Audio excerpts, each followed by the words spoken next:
Thấy bảo họa sĩ ở Việt Nam nghèo lắm. Tôi thì không biết có đúng hay không, nghe ông bà kể vậy. Như các ông cũng biết là họa sĩ nước ngoài, và đặc biệt là những cái họa sĩ nổi tiếng, thường sẽ có những bức tranh được bán đấu giá rất là cao, toàn con số tiền tỷ và nghìn tỷ. Bây giờ hãy cùng tôi tìm hiểu về top 10 họa sĩ nổi tiếng nhất tại Việt Nam nhé.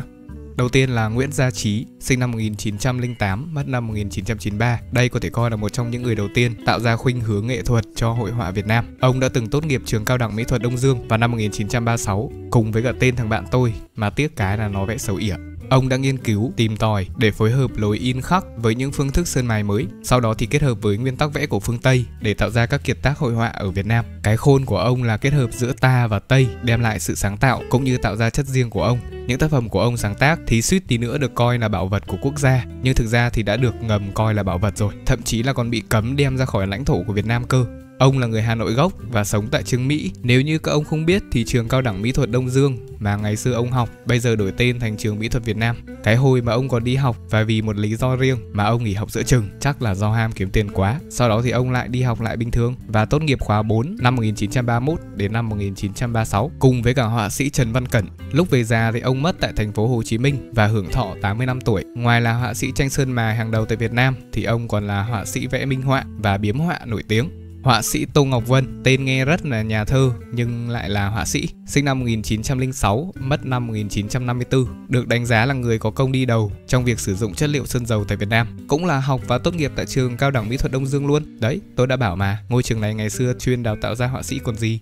Kiệt tác Thiếu nữ bên hoa huệ là một trong số những cái tác phẩm nổi tiếng nhất của ông. Tiếc cái là bây giờ lưu lạc và méo biết ở đâu. Ngoài ra thì còn tác phẩm Hai thiếu nữ và em bé thì lại được công nhận là bảo vật quốc gia vào năm 2013 và hiện đang được trưng bày tại Bảo tàng Mỹ thuật Việt Nam. Ông thì có bố tên là Tô Vân Phú, hoàn cảnh gia đình thì nghèo và sau đó ông phải rời quê bôn ba lên Hà Nội kiếm sống bằng cái nghề là làm thư ký cho một số tòa báo ở Hà Nội. Xuất thân là một cậu bé con nhà nghèo nên quá tuổi rồi thì ông mới được đi học, nhưng sau đó thì ông lại bỏ học và đi theo con đường nghệ thuật. Nguyễn Trường Lân, thấy thông tin ghi là họa sĩ nổi tiếng nhất tại Việt Nam, chẳng biết có đúng hay không nữa. Nguyễn Trường Lân sinh năm 1906, mất năm 1946, là danh họa nằm trong bộ tứ nổi tiếng nhất tại Việt Nam, tức là ngoài ông này ra thì còn 3 ông khác nữa. Số phận không biết làm sao, bộ tứ thì nổi tiếng, còn ông thì lại ít được để mắt đến. Đây chính là minh chứng cho câu nói nổi tiếng nhưng mà ít người biết đến. Ông theo khóa 4 trường Cao đẳng Mỹ thuật Đông Dương. Sau khi tốt nghiệp thì ông có mở cho mình một cái xưởng vẽ nho nhỏ ở Hà Nội. Nguyễn Trường Lân thì thuần thục hầu hết tất cả các chất liệu, từ sơn dầu, sơn mài, lụa cho tới khắc gỗ hay là bột màu. Mặc dù sáng tác được rất là nhiều những cái tác phẩm, nhưng số còn lại mà được lưu giữ đến nay chắc đếm trên đầu ngón tay, bởi vì nó quá ít. Đây cũng chính là lý do tại sao ông lại ít nổi tiếng hơn 3 người còn lại trong bộ tứ là vậy. Đúng đời. Trần Văn Cẩn, đây là họa sĩ tốt nghiệp cùng khóa với cả họa sĩ Nguyễn Gia Trí như tôi nói ở trên. Ông sinh năm 1910, mất năm 1994, là một trong số những họa sĩ nổi tiếng nhất tại Việt Nam. Nhắc tới Trần Văn Cẩn thì không thể nhắc tới tác phẩm Em Thúy. Đây là một trong số những cái tác phẩm nổi tiếng nhất của ông và được công nhận là bảo vật quốc gia Việt Nam. Ông thì có thời gian giữ chức vụ Tổng thư ký Hội Mỹ thuật Việt Nam. Đây là một trong số những người có công lớn nhất trong việc xây dựng phong trào và xây dựng phương hướng của mỹ thuật Việt Nam. Ngoài tác phẩm Em Thúy ra thì ông còn rất là nhiều những cái tác phẩm khác được đánh giá cao và được công chúng biết đến rộng rãi, như Gội đầu này, Gánh lúa này. Họa sĩ Nguyễn Tư Nghiêm, ông sinh ngày 20 tháng 10 năm 1922 tại xã Nam Trung, huyện Nam Đàn, tỉnh Nghệ An. Ông học khóa 10 năm của trường Cao đẳng Mỹ thuật Đông Dương 1941 đến 1946. Ông có bức tranh sơn dầu Người gác Văn Miếu giành giải nhất tại Salon Ulrich năm 1944. Ông là họa sĩ nổi tiếng Việt Nam cuối cùng trong bộ tứ Phái này, Sáng này, Liên này, Nghiêm này. Cho đến những năm cuối đời, khi đã ngoài 90, ông thì vẫn vẽ hàng ngày. Các tác phẩm nổi tiếng nhất của ông kể đến như Xuân Hồ Gươm năm 1957, Nông dân đấu tranh chống thuế năm 1960, Gióng năm 1990, 12 con giáp, Kim Vân Kiều. Họa sĩ Bùi Xuân Phái, nghe tên là đã thấy quen rồi. Ông là họa sĩ nổi tiếng bậc nhất tại Việt Nam với tranh về các con phố, sinh ngày mùng 1 tháng 9 năm 1920, mất ngày 24 tháng 6 năm 1988. Tranh phố của ông vừa cổ kính nhưng lại rất hiện thực, thể hiện rõ được hồn cốt của phố cổ Hà Nội thập niên 50 và 60. Tôi thề nếu như bây giờ ông còn sống mà vẽ tranh phố Hà Nội kiểu gì chả có mấy đứa nẹt bô phá làng phá xóm lượn lờ, khéo còn được ông cho vào trong tranh luôn đấy chứ.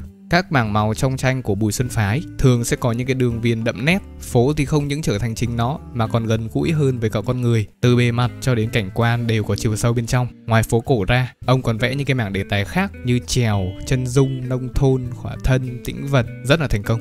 Nhiều tranh của Bùi Xuân Phái đã được giải thưởng trong các cuộc triển lãm toàn quốc và thủ đô. Các tác phẩm nổi tiếng của ông như Phố cổ Hà Nội được vẽ bằng chất liệu sơn dầu năm 1972, Hà Nội kháng chiến năm 1966, Xe bò trong phố cổ năm 1972.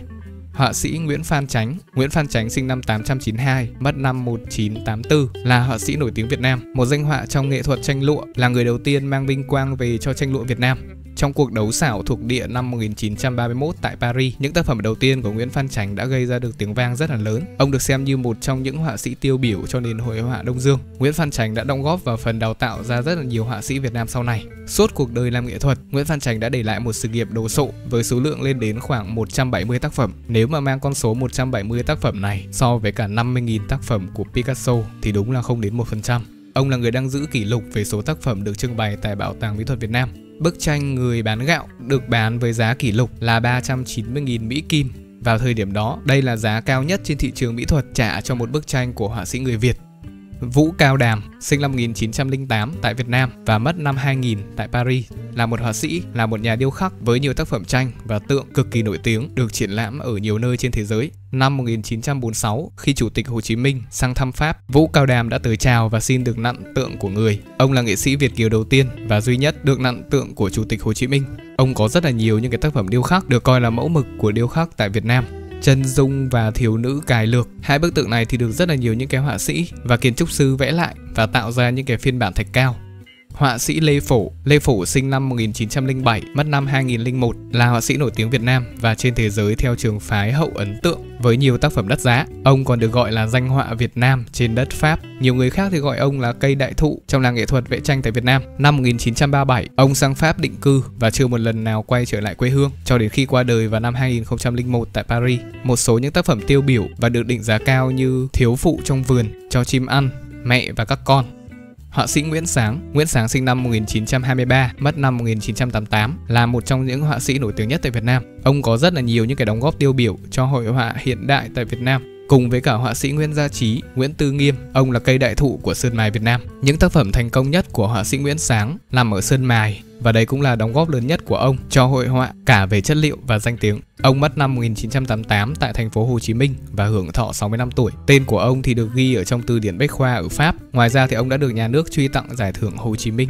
Trên đây là 10 họa sĩ nổi tiếng nhất tại Việt Nam. Số thứ tự trên không phải là số thứ hạng nên các ông đừng chửi tôi vội. Còn bây giờ thì bye bye, nhớ like và subscribe để tôi có thêm động lực ra video nhiều hơn nhé. Bên trái và bên phải là những cái video hay lắm, bấm vào xem thử đi.